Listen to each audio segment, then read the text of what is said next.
Welcome to My Shitty Podcast. So shitty it only has one T. I'm your host, Adam Copeland.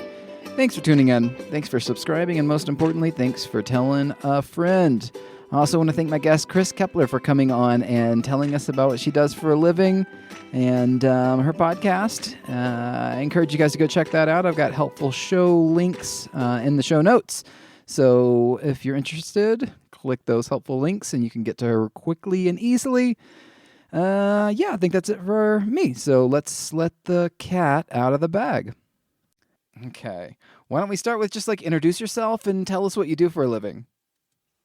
Oh, hey, I'm Kris Kippler. I'm an audiobook narrator, producer, and consultant, writer, voice actor.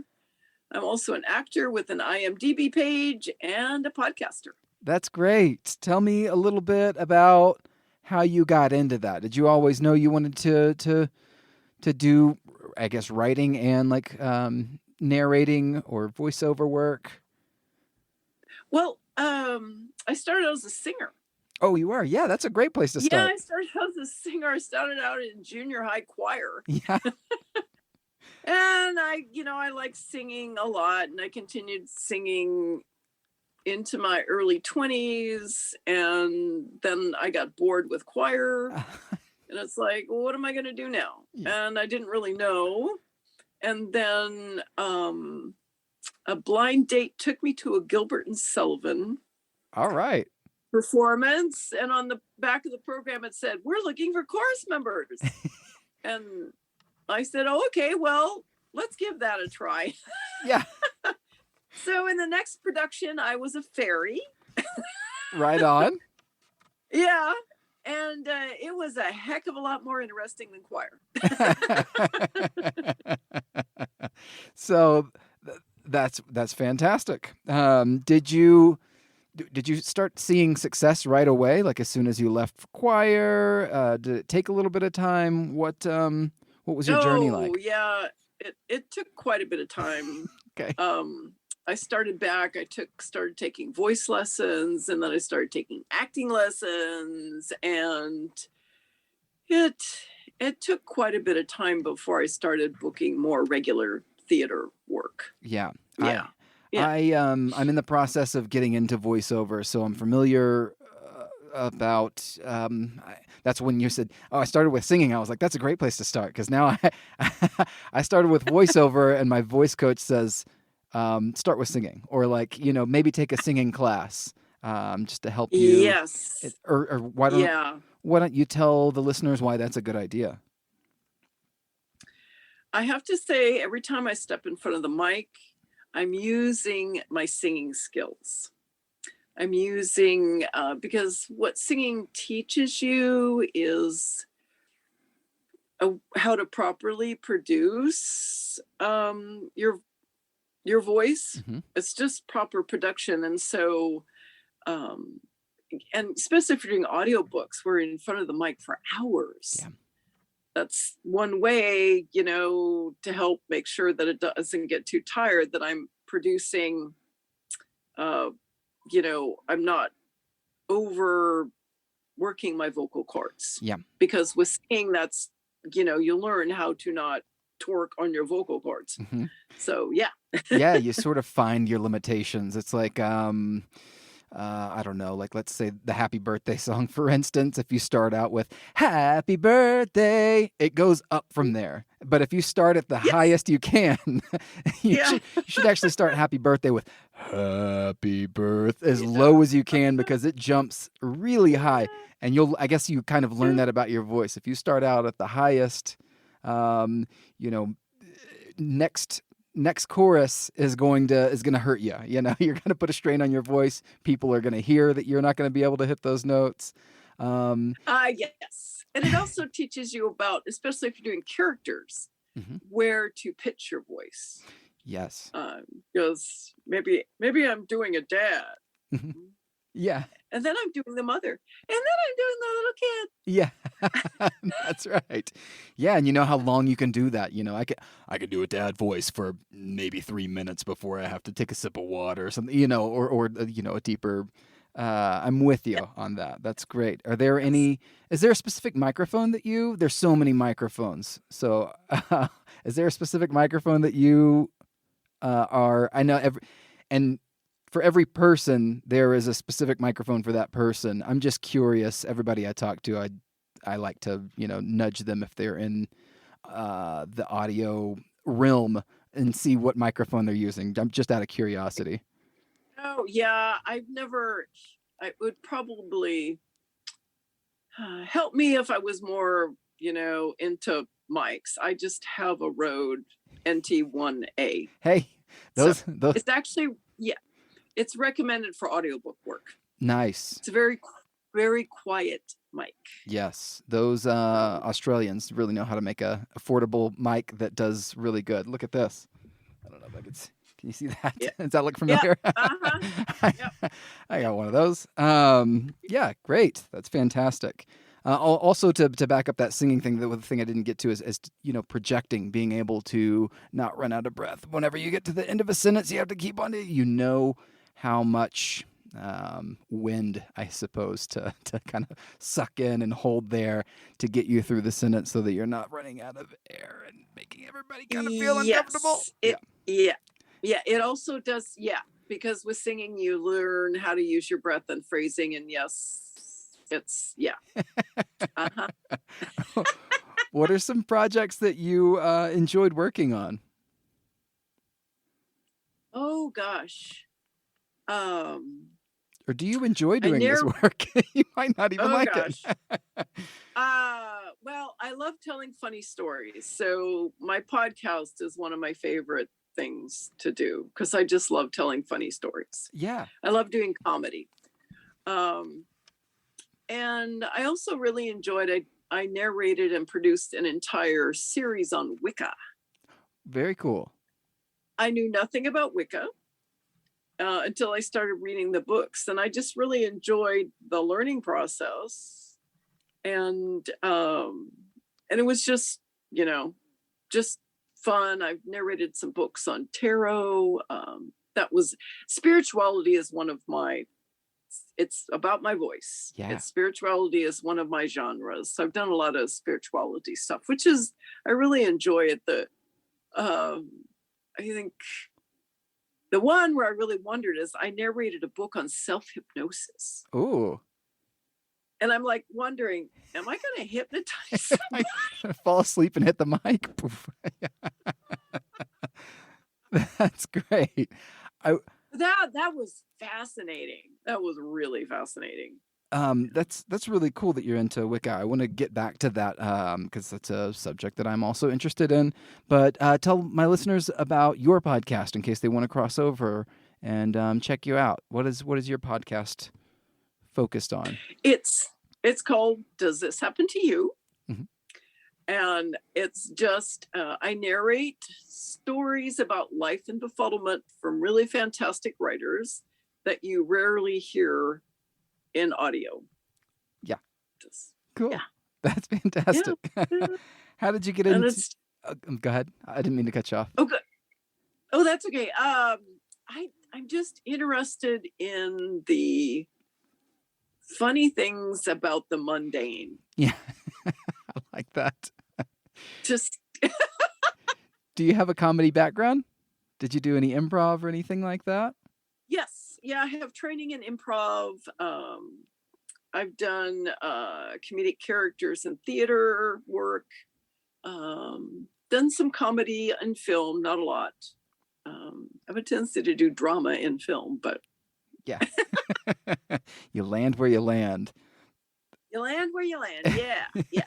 So I'm actually lucky that I can do both comedy and drama. Yeah. I fit in either. Yeah. That's the dream. Are you a Libra? It seems like a good balance. No, that's the reason why I asked. I'm a cusp and between Taurus and Gemini. Ah, okay. Gemini.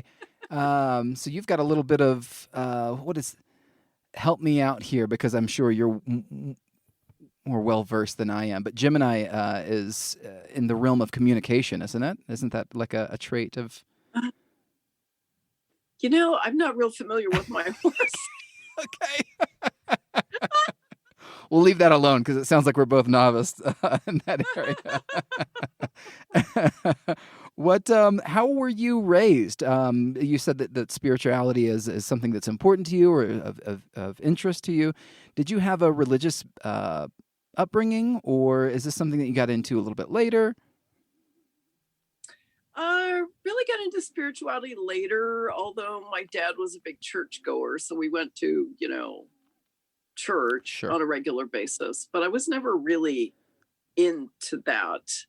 I'm into more, as I got older, I was more drawn to just spirituality in general and more Eastern philosophy. And I also like Wicca. Now that I learned about it, it's like, oh, this makes sense. Yeah. And Wicca is kind of derived from like paganism. If is that accurate or? Yes, it's basically a form of modern paganism. Very cool. Yeah, very cool. And it also, I mean, if you kind of dig a little deep into paganism, has a lot of the Eastern philosophy that you sort of were talking about before Yeah. that was Yeah. ringing true for you.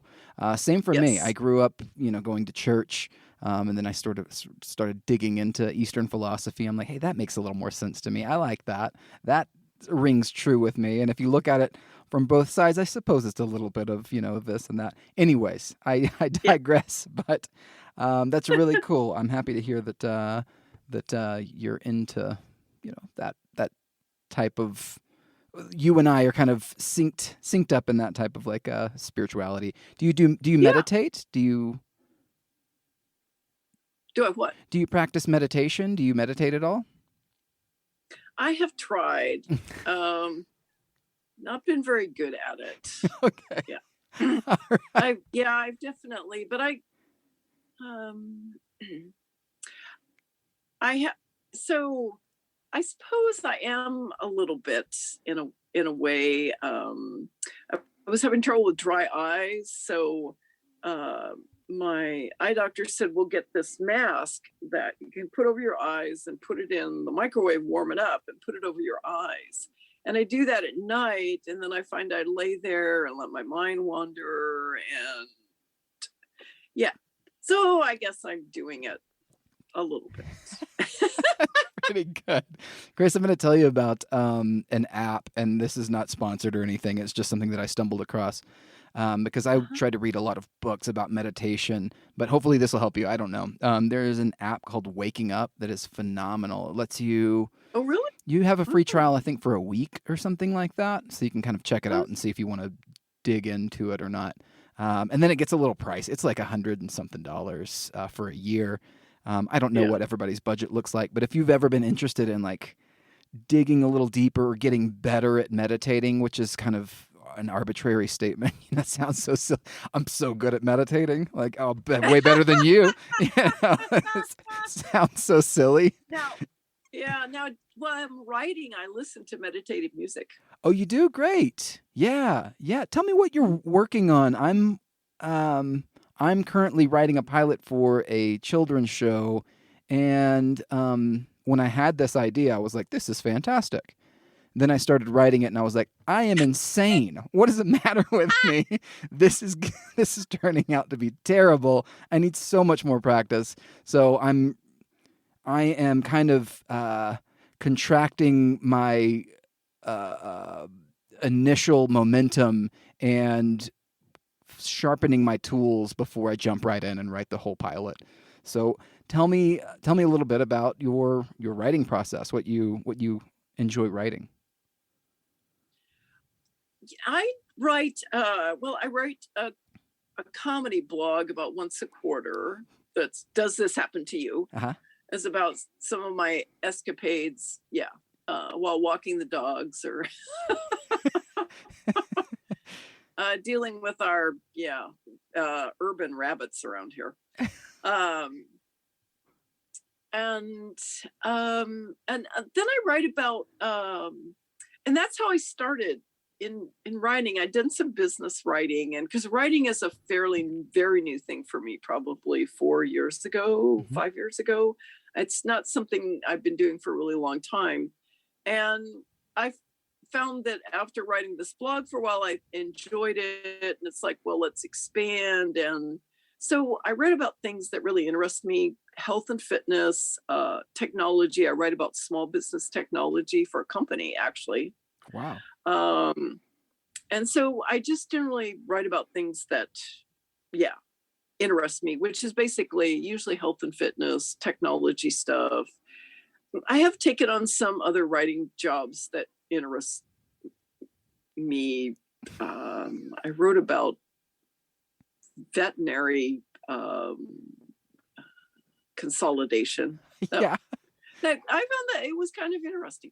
How does And I rewrote an article about taxes and divorces. That was eye opening. Yeah, I bet. I bet. Do you So who it's who wrangles you? How do you get these gigs? Like how does somebody find you and say, "Hey, I want you to write about this I don't know, taxes and divorce or this veterinarian article." yeah, I found those on freelance sites. Okay. I use Upwork, so Okay. I've done work on Upwork. Um, the the one I write about small business technology, actually, I'm a BizX member. It's a barter site, and that's where I found that one. And So it's like kind of sounds and like the, another go ahead. and another one, I just I get regularly some a publicity thing that I signed up for that sends out people looking for stuff, and health and fitness I do for Women of Wisdom digital magazine. Hmm. So when I found out through they were looking for people, and I wrote in and said I'm interested in writing about health and fitness. So Excellent. That's yeah. fantastic. Really cool. If you had advice to give to someone that wants to get into either writing or voice acting or narration, I know there's so many different kinds of voice acting. Forgive me for just putting a big blanket over it and It's saying like, Yeah, it's huge, and people always think in voice acting they think about commercial stuff. Mhm. The commercial part of voice acting is like about it's less than 10% Right? of actual voice acting jobs. Yes. And it's hugely competitive, and it's more about the sound of your Hmm. voice more than anything else. I don't do very much commercial work because they don't like old voices. Sure. But hey, there's I always like, there's a yeah, there's a market for that type of pitch, yeah, you know. yeah. I mean, I have an agent here in town, and so I do occasionally. She sends, some things do come through where they want a mature voice, Hmm. and then I audition for those. So, but I really more enjoy narration work, like e-learning, audiobooks. Right now, I've started a job. I'm narrating crime recaps Okay. about movies, Yeah. movie recaps. That's kind of interesting. I Yeah. enjoy, yeah, I was gonna yeah. I was gonna I've ask. done, I'm yeah. sorry. What? I was just gonna ask you if you feel like you get a little something like I am working, but this is the type of work that I would be reading this anyways. Do you find that that's Yeah, common, or do you sort of look for jobs like that? yeah. Yeah, explainer videos, doing video scripts. This is really kind of interesting stuff that you know. I like e-learning because I learn while I'm you know narrating, Yeah. which is kind of interesting. And sometimes it's kind of fun. In fact, this is an ongoing job that I only get a little bit of it still, but I narrated it. I'm sure it's over 100 scripts, video scripts teaching math to children, Oh, right on. and been ongoing now for about 1.5 years. Because now they're coming back with changes to their scripts. Yes. Yeah. And but that's kind of fun to have to pull out my math stuff. Yeah. I was a math and science major anyway, so it's kind of fun to pull out my math stuff. Sure. Oh yeah, trigonometry. Oh yeah. Oh wait, geometry, trapezoid. That's so cool. We get to know a little bit about like your professional life. I wanted to double back and talk a little bit about you as is it Wiccan? Or Yeah. Okay. Yes. As a Wiccan.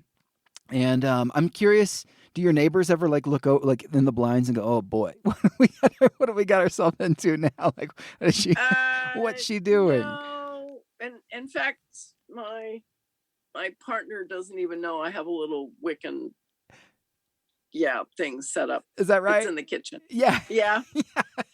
Yeah, it just looks like decoration. And I'm not really a big practitioner, but I did set up a little shrine thing. Of course. Yeah, of course.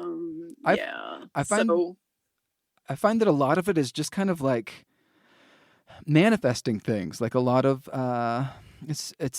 it may sound super crazy, like, oh my gosh, witchcraft and tarot cards and magic and the unknown, but a lot of it is like goals, kind of like setting this together and like lighting this candle to remind me that I, am welcoming wealth or success or something like that. So I think it gets its name drug through the mud often, but it's pretty harmless and kind of a good thing, I would say. Yeah, one of my best stories is I was on I'm on several business websites, on some platforms, and I think I was talking about my narration of Wicca books. I've done this series, and I got this question. Oh, are you a witch? I'm like, okay, you can be Wiccan and not be a witch. Sure. And you can be a witch and not be Wiccan. Yeah. So it's it's like no, I just narrated them. Oh, that's fun. Oh dear. So yes, it's very misunderstood. It's often, because it sounds like witch, it's equated as, but it's like I say, it's not. You to be Wiccan does not mean you're a witch, and you can be a witch and be Wiccan, but there's certain parameters around that because the main thing about Wiccan is do no harm. Sure. Yes. Yeah. And so when I was, it was much emphasized in the books that I was narrating that even if you're doing a love potion, it is not to influence any other person.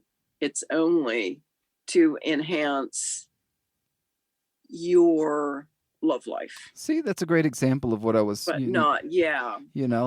it's got such a nefarious reputation, but it's a lot of like. It does. No, I'm just kind of making my life better. All right, leave me alone now. Yeah, it's all about manifesting. Yeah, absolutely. And trying to influence other people is, it's like a big, you don't do that. Yeah, you could call Tony Robbins a witch if if you're really.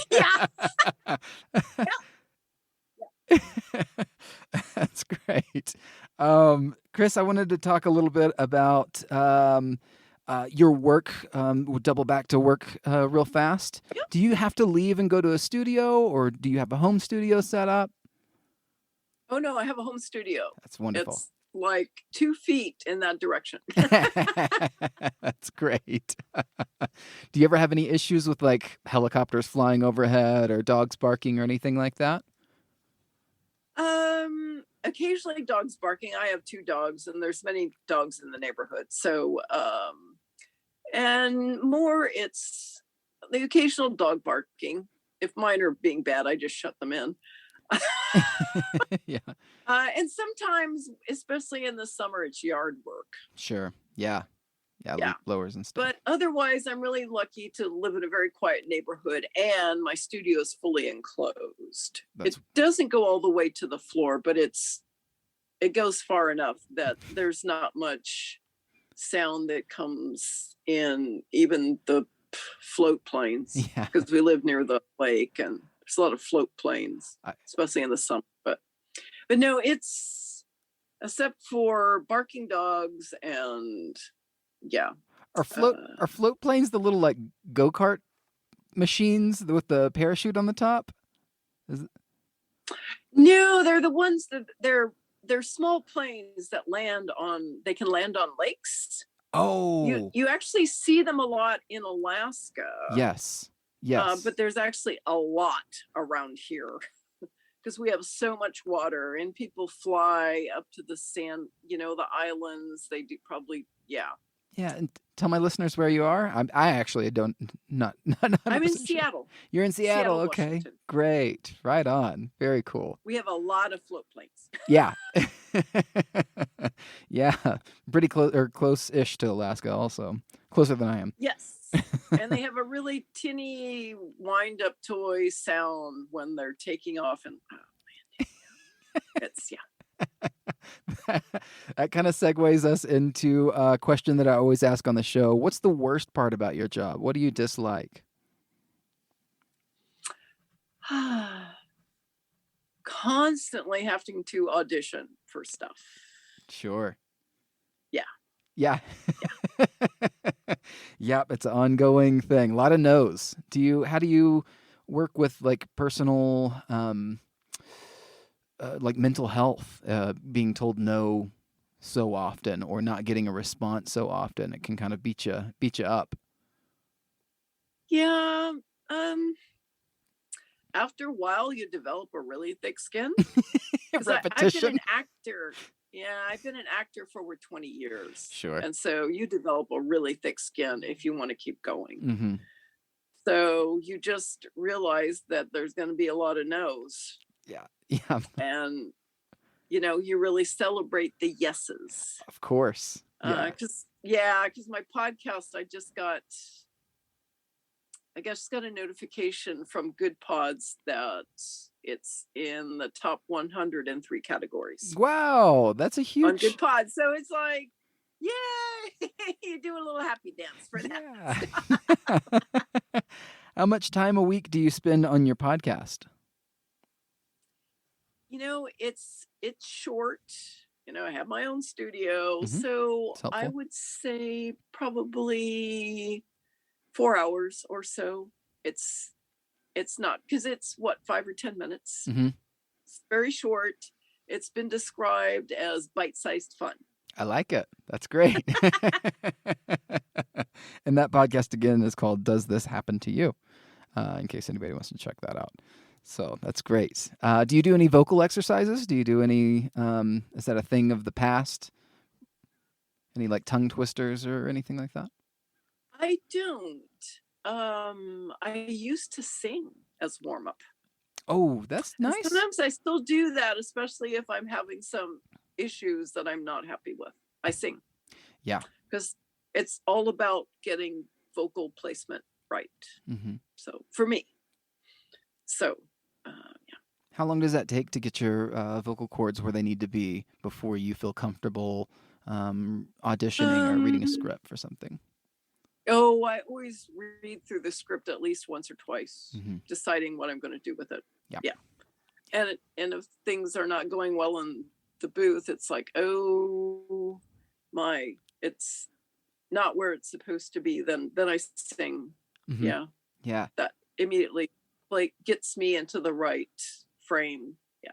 Yeah, that may be something that people aren't aware of. Sometimes whenever you get a script, or at least I do this, let me know if you if you do this as well.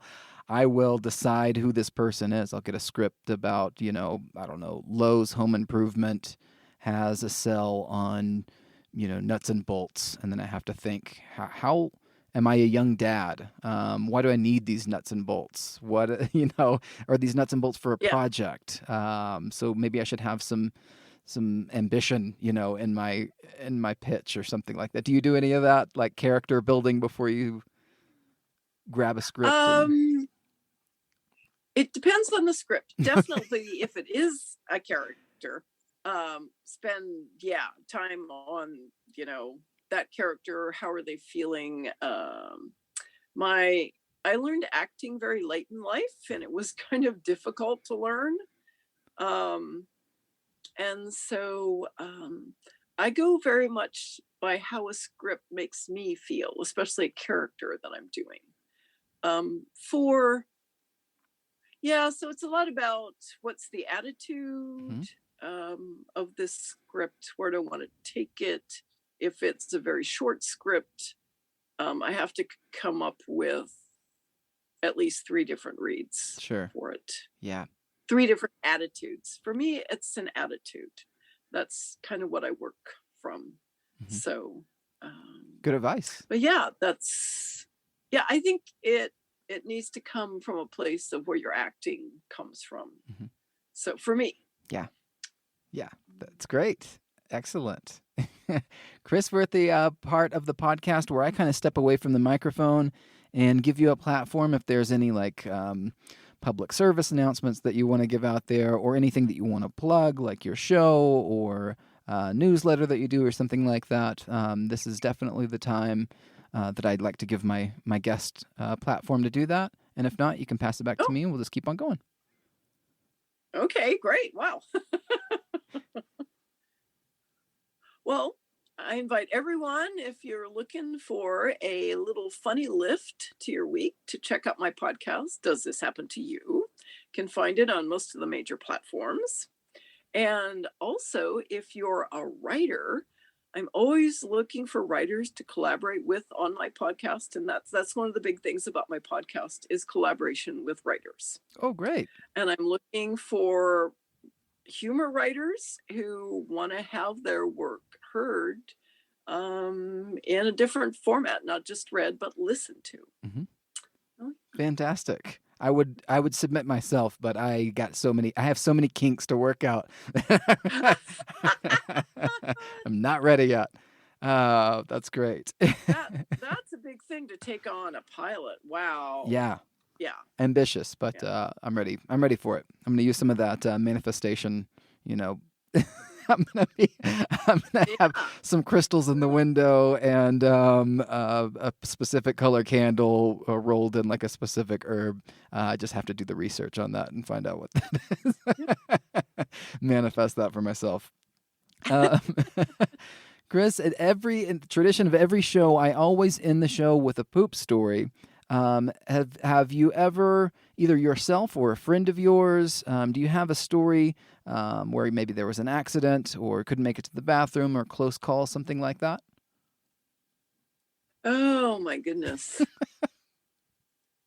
It's always like the most embarrassing part of the podcast for me, where I'm like, oh, why did I do this? Why did I make this a tradition? There, not making it to the bathroom in time because I wouldn't give myself enough time in the morning to walk the dogs and get to a job. So it was like, oh yeah. So yeah. Now I give myself lots of time in the morning. Sure. I'm sure it just makes it worse, like seeing your dogs get that sense of relief and you're like, oh my gosh, what did I do to myself? Yeah. Why did I say yeah. They can just go anywhere they want. Yeah, I do have. Yeah, I have a dog that likes to take a dump in very weird places. Is that right? It's like on top of bushes. Yes, I've got a bush pooper. Yeah, also ground cover. Do you know how hard it is to pick dog turds out of ground cover? Yeah, you always end up with a little extra. What kind of dog do you have? They're Australian cattle dog mixes. I see. Yeah, I've got an Akita, like German Shepherd mix, I think. I don't know. He was a shelter dog. Oh, interesting. But he you'll find like a low bush, and he always looks for that first, and it's you. I, And speaking of like difficult things to clean out, if this is like a public setting, it's not, you're not out in the woods. It's there's twigs sticking out and branches, and you have to kind of really. There have been yeah. times where there's been a hole in the bag that I'm using, and then you have to strategically like maneuver around that hole. It's a mess. It's a mess. Never fun. It is. Yeah.